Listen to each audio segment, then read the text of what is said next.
Episode की शुरुआत में हम देखते हैं जिन्वो को, जो कि यहाँ कह रहा होता है कि लगता है इसे हराने से मैं थोड़ा और ताकतवर बन चुका हूँ। तभी इसका सिस्टम इसे बताता है कि किंग ऑफ स्वाम्प को हराने की वजह से इसे ब्लू वेनम और फैंग कासाका मिला है। जिन्वो फिर कहता है कि मेरी क्लॉथ तो पूरी तरह फट चुकी है, साथ ही साथ जो ये स्वॉर्ड है वो पूरी तरह डिस्ट्रॉय हो चुकी है। मेरी बॉडी से भी काफी गंदी स्मेल आ रही है, पर मुझे मिस्टर किम के स्वॉर्ड से एक बेहतर चीज मिली है। ये एक डैगर है जो कि फैंग के बोन से बनी हुई है। इससे अगर किसी के ऊपर मैं हमला करता हूँ तो उसका डैमेज डबल हो जाएगा। साथ ही साथ इससे मैं पैरालाइज और ब्लीड इफेक्ट भी कर सकता हूँ, पर वो चीज थोड़ी ट्रिकी लग रही है, इसी वजह से उसे अभी स्टोर में रखना ठीक रहेगा। तभी इसका सिस्टम इसे बताता है कि बॉस को डिफीट करने की वजह से जो अब डेंजुंग है वो अपनी ओरिजिनल स्टेट में आने वाला है और ये कुछ ही देर में नॉर्मल स्टेशन जैसा बन जाता है। फिर जब जिन्वो ऊपर जाता है तो देखता है कि स्टेशन के आसपास कोई भी नहीं होता, पर तभी यहाँ पे एक आर्मी वाला आ जाता है जो कि इसे कहता है कि लड़के तुम आखिरकार यहाँ पे क्या कर रहे हो, क्या तुमने अनाउंसमेंट नहीं सुनी क्या। जिन्वो इससे पूछता है कि आखिरकार क्या हुआ। ये कहता है क्या तुम सचमुच सीरियस हो क्या, पर तभी वो सोल्जर इसके हाथ में हथियार देखता है और इसके कपड़े देखता है और इसे पूछता है क्या तुम एक हंटर हो। ये कहता है कि हाँ। तो ये कहता है कि मुझे माफ कर दीजिए, मैं अभी आपको उस लोकेशन पे ले जाता हूँ। तो ये सोचता है कि आखिर के ये सब हो क्या रहा है। फिर जिन्वो जब रास्ते में होता है तो देखता है यहाँ पे काफी सारे मॉन्स्टर मरे हुए होते हैं, तो वो समझ जाता है कि आसपास कोई गेट ओपन हुआ है। ये फिर इस आर्मी वाले से पूछता है क्या मैजिक बीस्ट गेट के बाहर आ गए थे। ये कहता है कि हाँ, पर इस एरिया को हमने ठीक कर दिया है, बस एक बड़ा सा मॉन्स्टर बाकी रह गया है। जिन्वो फिर मन ही मन में कहता है कि ये शायद मेरे सेंसर स्टेट की वजह से है, पर मैं फील कर सकता हूँ कि वो मॉन्स्टर एक बॉस है। वहीं पे हमें हंटर्स की यहाँ दिखाया जाता है जो कि उस बॉस से लड़ रहे होते हैं, पर इनके एक भी हमले का असर उसके ऊपर नहीं हो रहा होता। वहीं पे आर्मी वाले सभी सिविलियंस को यहाँ से बाहर निकालने की कोशिश कर रहे होते हैं, पर वो सब यहाँ पे सभी की फोटो खींच रहे होते हैं और इन हंटर्स की बुराइयां कर रहे होती है। यहाँ पे कोई भी किसी की बात नहीं सुन रहा होता।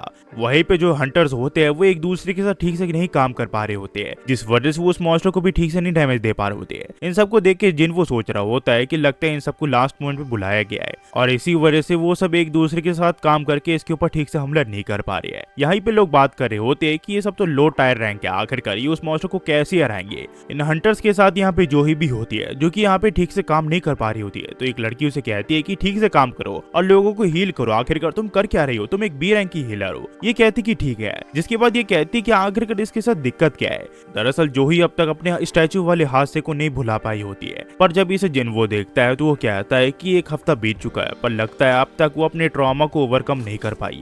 और मैं ये समझ सकता हूँ क्योंकि मैं भी, पर नहीं, मैं अपने इस चीज को ओवरकम करके ही रहूंगा।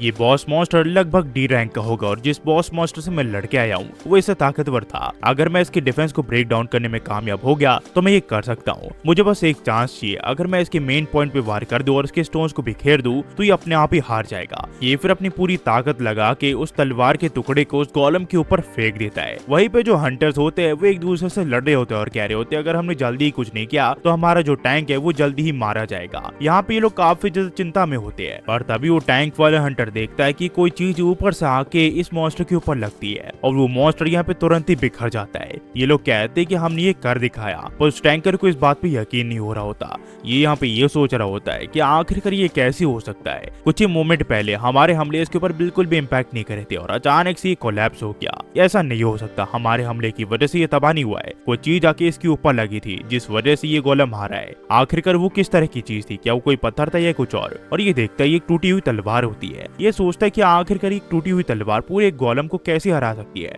वो आखिरकार कौन हो सकता है। जिसके बाद ये एक सोल्जर को अपने पास बुलाता है और उसे पूछता है क्या तुमने देखा क्या आखिरकार किस पर्सन ने इस तलवार को हमारी तरफ फेंका। ये सोल्जर से बताता है ये एक हंटर को बिलोंग करता है, पर वो देखता है यहाँ से जिन्वो जा चुका होता है। तो ये कहता है कि थोड़ी देर पहले वहाँ पे एक हंटर था। ये फिर सोचता है इतनी ताकत, क्या कोई वो हाई रैंकिंग वाला हंटर था। वहीं पे जिन्वो सोच रहा होता है कि मुझे नहीं लगा था कि सिर्फ एक ही हमले से वो गोलम मारा जाएगा। मेरे हिसाब से बाकी हंटर्स ने उस मॉन्स्टर को थका दिया था।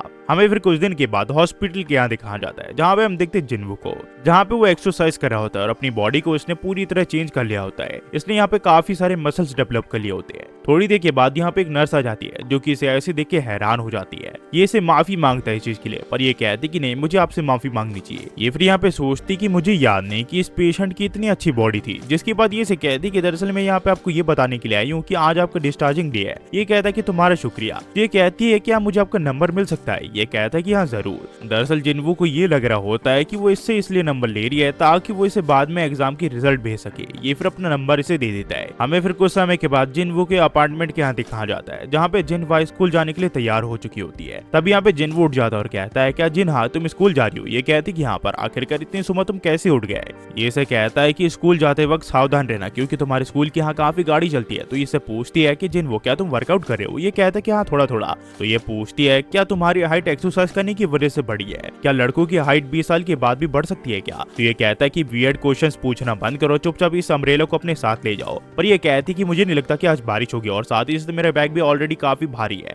जिन्वो इसे कहता है ये फोल्डिंग अम्ब्रेला है और ये काफी हल्का है, इसे अपने साथ ले जाओ। जिसके बाद ये अपने स्कूल के लिए निकल जाती है। जिन्वो फिर अपने यहाँ पे सिस्टम को देखता है जहाँ पे ये आज के सारे गोल्स को पूरा कर चुका होता है। जिन्वो फिर यहाँ पे कहता है कि मैंने काफी मास मसल गेन कर लिया और साथ ही साथ मेरी बॉडी भी काफी ड्रास्टिकली चेंज हुई है कुछ ही दिनों में। पर मुझे नहीं लगता ये वर्कआउट की वजह से है, मैं श्योर हूँ कि ये मेरे स्टेट की वजह से है जिसका इफेक्ट मेरे बॉडी पे हुआ है। मेरे स्टेट्स पॉइंट जो है वो काफी तेजी से बढ़ रहे हैं जिस वजह से मेरी बॉडी भी काफी तेजी से चेंज हो रही है। लगता है कि मैं कुछ ज्यादा इन्वेस्ट करूँ अपनी स्टेट्स के ऊपर। पर क्या होगा अगर मैं अपनी स्ट्रेंथ के ऊपर कुछ ज्यादा इन्वेस्ट कर दूं? क्या मैं इस मसल मैन जैसे दिखने लगूंगा? पर अगर फिर भी मैं किसी टारगेट को हिट ही ना कर पाऊं तो किसी को डैमेज देने को कोई फायदा नहीं है। तो मुझे यहाँ पे अपनी स्ट्रेंथ और एजिलिटी को अच्छे से मेंटेन करके रखना पड़ेगा। अगर देखा जाए तो जितना ताकत उतना बढ़िया। पर मुझे नहीं लगा था कि मेरे सेंस स्टेट काफी यूजफुल रहेंगे मेरे लिए। असली प्रॉब्लम है इंटेलिजेंस को लेकर। आखिरकार ये किस चीज के लिए है? मुझे लगता है ये मैजिक एबिलिटी से रिलेटेड है। पर क्या मुझे सचमुच इसकी जरूरत है क्या? ये फिर अपने स्टेट को किसी तरह मैनेज कर देता और कहता है कि मेरे हिसाब से ये बढ़िया रहेगा। तब यहाँ पे जिन्वो का फोन बजता है और ये से लगता है कि ये शायद हंटर एसोसिएशन से होगा। पर ये इसके मकान मालिक का निकलता है और ये कहता है कि आखिरकार तुम कहाँ थे? तुम इतने दिनों से मेरे फोन क्यों नहीं उठा रहे थे? ये कहता है कि मुझे माफ कर दीजिएगा, दरअसल मेरा एक्सीडेंट हो गया था और मैं हॉस्पिटल में था। तो ये कहता है कि मुझे लगा ही था। खैर छोड़ो, मैंने तुम्हें आज यहाँ पे इसलिए कॉल किया है क्योंकि मुझे इस महीने का रेंट नहीं मिला है। अगर तुम चाहो तो मैं तुम्हें कुछ महीने का समय दे सकता हूँ रेंट देने के लिए। ये कहता है कि चिंता मत करिए, आज मैं वो डिपॉजिट कर दूंगा आपके अकाउंट में। मैंने दूसरी बार अवेकन किया है, इसका मतलब मैंने रीअवेकन किया है, जिससे मैं काफी आसानी से इतना पैसा तो कमा सकता हूँ कि मैं रेंट दे पाऊँ। अगर मैं ताकतवर बनता गया तो मैं कुछ ही समय में एक हाई रैंकिंग हंटर बन जाऊंगा। हंटर्स पैसे मॉन्स्टर को डिफीट करने से कमाते हैं। जितना एक्सपीरियंस एक हंटर होता है उतना ही हाई उसका रैंक होता है और उतने ही महंगे उसके मैजिक स्टोन बिकते हैं जो कि मैजिक बीस्ट से निकाले जाते हैं। और हाई रैंकिंग बीस्ट को हराने के लिए आपको एक हाई रैंकिंग गेट पे जाना पड़ेगा। डी रैंक या फिर ई रैंक के जो गेट्स है वो ऑफ्टन ओपन होते रहते हैं जहाँ पे आपको लो टायर के हंटर्स के साथ मुकाबला करना पड़ता है। पर जो गिल्ड है वो इस वजह से ई रैंक के हंटर्स को एक्सेप्ट नहीं करता क्योंकि वो यहाँ पे मैटर को और ज्यादा वर्स्ट नहीं करना चाहते। तभी ई रैंक के हंटर्स के लिए जॉब पाना और मुश्किल हो जाता है और इन कंडीशंस की वजह से मेरा काम और ज्यादा मुश्किल हो चुका है क्योंकि मेरी ऑफिशियल रैंक जो है वो एसोसिएशन के साथ ई रैंक की है और मेरा जो एक्सपीरियंस है वो सी गेट तक का है। आपकी इनकम आपके रैंक के ऊपर डिसाइड होती है। अगर हालातों को अभी देखे तो मैं अपने फेस से तो अभी भाग नहीं सकता जो कि है weakest Hunter of all Mankind. तो मेरे हिसाब से मुझे एग्जाम को दोबारा से देना चाहिए ताकि मैं अपने रैंक को बूस्ट कर सकूं। पर अगर लोगों को मेरे रीअवेकनिंग के बारे में पता चल गया तो ये देश भर की हेडलाइन बन जाएगी और लोग इसके बारे में गॉसिप करने लग जाएंगे। अगर लोगों ने इंटरेस्ट दिखाया तो मैं इससे काफी पैसा कमा सकता हूँ, पर उसी के साथ मैं काफी अनवांटेड अटेंशन को भी अपनी तरफ ग्रैब कर लूंगा। तो मैं अपने आप को जब तक एक्सपोज नहीं कर सकता पब्लिक में जब तक मुझे कंफर्म नहीं हो जाता कि मैंने रीअवेकन ही किया है। तो सबसे पहले मुझे पैसे कमाने पड़ेंगे और सबसे बढ़िया तो यही रहेगा कि मैं एक स्ट्राइक स्क्वाड को ज्वाइन कर लूं। और तभी इसे अपने फोन में कुछ दिखता है जिसके बाद ये एक डंजुंग गेट के यहाँ पे आ जाता है जहाँ पे इसकी मुलाकात एक बंदे से होती है जो कि कहता है कि मेरा नाम होंग डोंग सूक है और तुम्हारा नाम। जिन्वो इसे अपना नाम बताता है और ये कहता है कि तुमने कहा था कि तुम एक ई रैंक के हंटर हो। तभी एक पर्सन कहता है कि मैं तुम्हें जानता हूँ, तुम काफी ज्यादा फेमस हो। वो लोग तुम्हें किस नाम से बुलाते हैं? तुम्हारा एक निकनेम है ना, वीकेस्ट हंटर ऑन प्लेनेट। ये दोनों फिर इसका मजाक उड़ाने लग जाते हैं पर वो बंदा कहता है कि इसका मजाक उड़ाना बंद करो, हमें इसकी जरूरत है। ये फिर जिन्वो को कहता है कि जैसे कि मैंने तुम्हें फोन पे कहा था कि तुम हमारी हंटिंग स्क्वाड को ज्वाइन नहीं कर सकते क्योंकि एक सी रैंक का गेट है जिस वजह से तुम्हें एसेंस स्टोन भी नहीं मिलेंगे। पर उसके बदले में मैं तुम्हें हाथों हाथ 2 मिलियन कैश दे दूंगा जब हम बाहर आएंगे। ये एक बढ़िया डील है ना? ये कहता है कि हाँ। ये फिर अपने एसेंस का यूज करके इन्हें ध्यान से देखता है और कहता है कि इनमें से 5 लोग सी रैंक के और 4 लोग डी रैंक के या फिर उसके लोअर के। अगर एक पार्टी को एक सी रैंक के गेट के अंदर एंटर करना है तो कम से कम उन्हें 10 लोगों की जरूरत पड़ती है और आधे से ज्यादा उस पार्टी में सी रैंक के हंटर्स होने चाहिए और ये यहाँ का रूल है। और इसी वजह से कभी कभी स्ट्राइक स्क्वाड रैंडम लोगों को भी अपने यहाँ पे रिक्रूट कर लेती है ताकि वो डेंजोंग के अंदर एंटर कर पाए। लगता है कि मैं एक फिलर की तरह हूँ यहाँ पे। तभी एक बंदा क्या आता है कि लगता है हम दोनों ही यहाँ पे नए हैं। तुमसे मिलकर अच्छा लगा। मेरा नाम यो जिन हो है और मैं 22 साल का हूँ और मैं एक डी रैंक का हंटर हूँ। मैं इस पार्टी का कोई मेंबर वेंबर नहीं हूँ। मुझे भी यहाँ पे तुम्हारी तरह इन लोगों ने रिक्रूट किया है।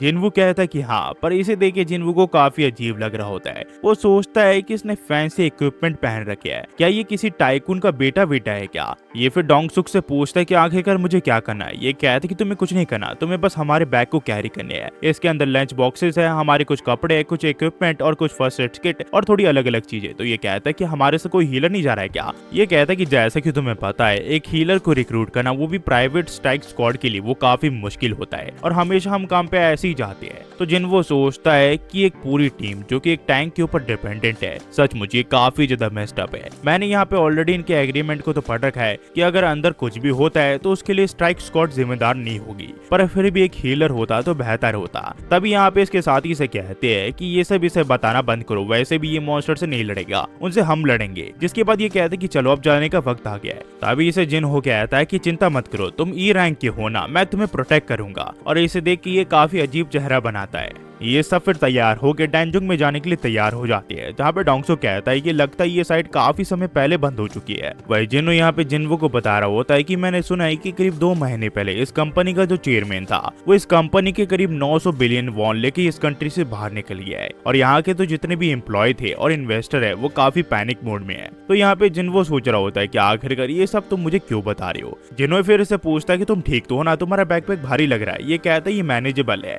ये फिर इसे कहता है कि तुम मुझसे बड़े हो तो तुम मुझसे फॉर्मली बात करने की कोई जरूरत नहीं है। ये फिर इसे कहता है कि तुम हमेशा ये इतनी खामोश रहते हो क्या। ये कहता है कि तुम हमेशा इतने बात करते रहते हो क्या। जिन्हो फिर इसे कहता है कि लगता है मैं कुछ ज्यादा ही बोल रहा हूँ, नॉर्मली लोगों को पसंद आता है जब मैं कुछ ज्यादा बोलता हूँ।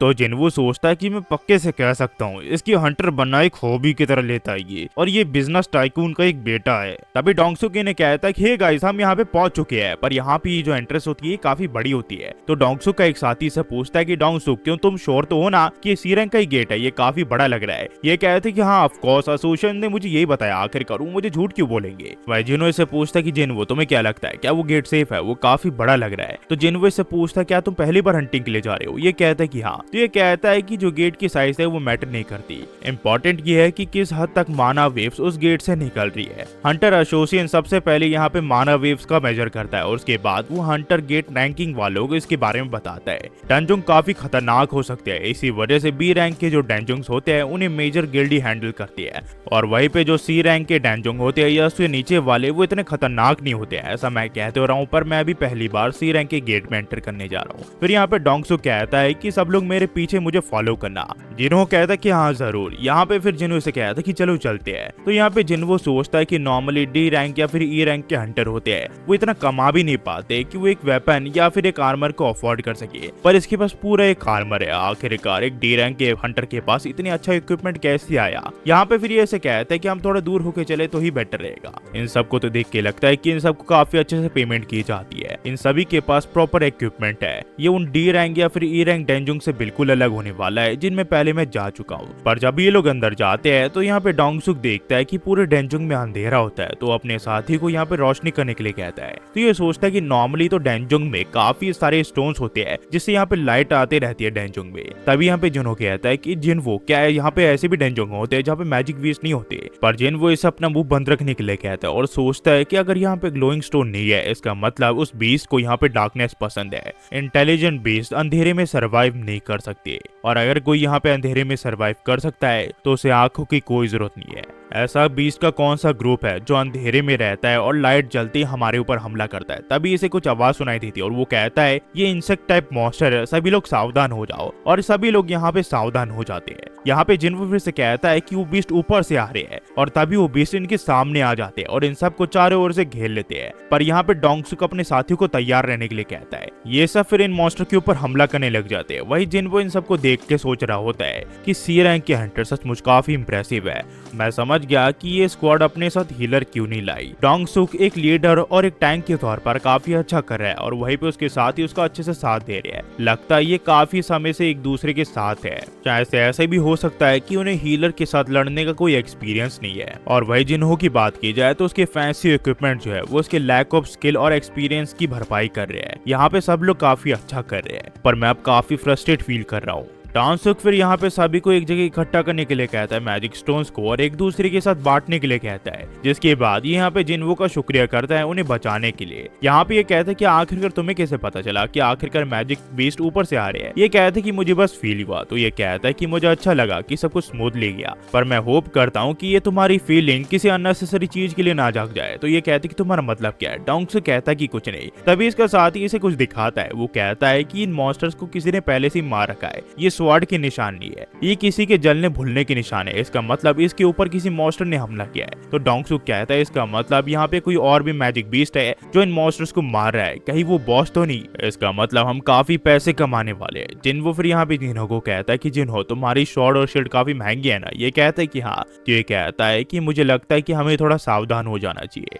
मुझे इन लोगों को देख के काफी बुरी फीलिंग आ रही है। डंजन की साइज काफी अलग अलग होती है, ये रैंक की तरह घटती बढ़ती नहीं है। कभी कभी एक डंजन को एक्सप्लोर करने में काफी दिन लग जाते हैं और कभी कभी आप कुछ घंटों में बॉस के रूम तक पहुंच जाते हो। यहाँ पे ज्यादा लड़ाई ना हो इस वजह से इस जगह की शेप ही ऐसी बनाई गई है कि यहाँ पे आप आसानी से बॉस तक पहुंच सको, पर उसके बावजूद यहाँ पे आपको जलने में काफी टाइम लगता है। मेरा काम है बैग उठाना, मुझे बिना लड़े पैसे मिल रहे हैं और ये डील सुनने में काफी अच्छी लगती है। पर लिजर्ड से सावधान, ये शब्द मेरे दिमाग में बार बार आए जा रही है। पर एक चीज को लेकर मैं बिल्कुल श्योर हूँ, अगर किसी चीज को लेकर मुझे बुरी फीलिंग आ रही है तो बिल्कुल भी कभी गलत नहीं होती। फिर कुछ देर के बाद ये थोड़ा और आगे जाते हैं तो इन्हें यहाँ पे और भी काफी सारे मॉन्स्टर्स की लाशें मिलती है। पर तभी डोंगसुक अपने साथी को यहाँ पे अपनी लाइट को उसकी तरफ पास करने के लिए कहता है और ये लोग देखते हैं यहाँ पे काफी सारे मॉन्स्टर को एक स्पाइडर ने पूरी तरह जाल में लपेट रखा होता है। डोंगसुक समझ जाता है कि ये बॉस की गुफा है, हमें अंदर जाना पड़ेगा और ये सबको रेडी रहने के लिए कहता है। फिर जब ये लोग अंदर जाते हैं तो इन्हें यहाँ पे माना क्रिस्टल मिलते हैं और ये लोग कहते हैं कि लगता है हमने जैकपॉट हिट कर लिया है,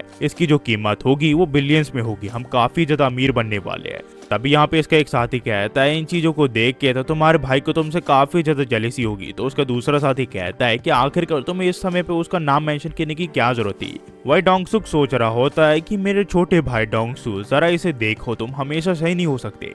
तुम्हें जैसी हाई रैंकिंग मिली तुमने मुझे कचड़े की तरह ट्रीट करना चालू कर दिया। आखिरकार तुम अपनी ही कंट्री को कैसे बिट्रे कर सकते हो और दूसरी कंट्री में जा सकते हो सिर्फ पैसे के लिए। तुम्हें अभी भी लग रहा होगा कि मैं तुम्हारे सर पे एक बोझ जैसा हूँ और वो लोग तुम्हें वीआईपी की तरह ट्रीट करेंगे। मैं तुम्हारे लिए कमजोर के अलावा कुछ नहीं हूँ, पर अब सब कुछ चेंज होने वाला है। इस अपॉर्चुनिटी के साथ मेरी स्ट्राइक स्क्वाड काफी बड़ी होने वाली है। वहीं पे सभी लोग बात कर रहे होते हैं कि हमने काफी अच्छा जैकपॉट मारा है, इससे हर किसी को 100 मिलियन मिलने वाले हैं। वहीं पे यहाँ पे जिन्हो को कहता है कि मुझे अपना कॉन्ट्रैक्ट दिखाना जो तुमने साइन किया है। जिन्हो फिर यहाँ पे डोंगसुक के पास चले जाता और कहता है कि जिन्हो के कॉन्ट्रैक्ट में ये लिखा हुआ है कि हंटिंग के दौरान यहाँ पे जो एसेंस स्टोन है वो उसे नहीं मिलेंगे और वो 9 लोगों में डिवाइड होंगे, पर यहाँ पे अच्छी चीजों के बारे में नहीं लिखा हुआ है। तो यहाँ पे अगर देखा जाए तो माना क्रिस्टल 10 लोगों में बंटना चाहिए, ना कि 9 लोगों में। ये कहता है कि मुझे इसके बारे में अच्छे से पता है और इसी वजह से ये 9 नहीं 10 लोगों में बंटने वाला है। पर उससे पहले हमें उस स्पाइडर का ख्याल रखना चाहिए जो हमारे ऊपर है और ये एक बॉस होता है जिसे देख के ये लोग सोचते हैं कि आखिरकार इसे ये लोग हैंडल कैसे करेंगे। डोंगसुक इसे कहता है कि जैसे कि तुम सबको पता ही होगा, जैसे ही हम बॉस को हरा देते हैं यहाँ पे गेट क्लोज हो जाता है। तो उससे पहले हमें जितने भी माना क्रिस्टल है उन्हें यहाँ पे निकालना पड़ेगा ताकि हम उसे ट्रांसपोर्ट कर सके, जिसके बाद हम बॉस को हरा सकते हैं।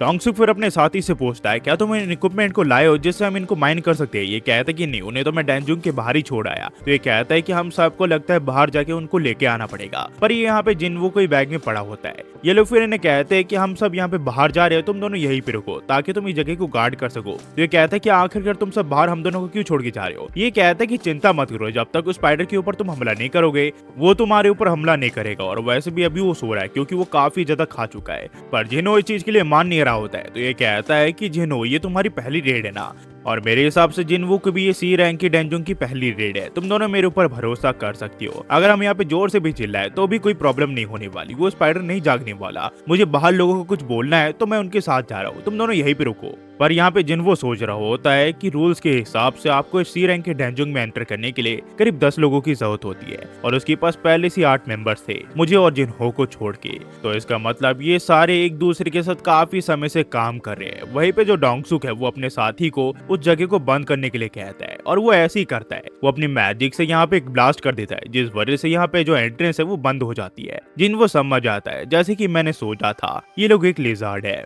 और यहाँ से जो कहानी वो टू भी कंटिन्यू जाती है गाइस। और इस कहानी में मैंने सिर्फ 4 चैप्टर एक्सप्लेन किए और अगली कहानी में मैं सीधा 10 चैप्टर्स को एक्सप्लेन करने वाला हूँ, जो कि काफी लंबी हो जाएगी वीडियो, तो उसे देखने में भी आपको काफी मजा आने वाला है। ये 20 मिनट की वीडियो है, वो शायद से हो सकती है 40 मिनट की हो, पर अगर आप ये इसे सपोर्ट करोगे गाइस तो मैं और भी इसके चैप्टर लाते रहूंगा। बस जाते ही सिर्फ इतना ही कहूंगा, thanks for watching. Next video मिलता है, होपफुली आप सब बढ़िया होंगे।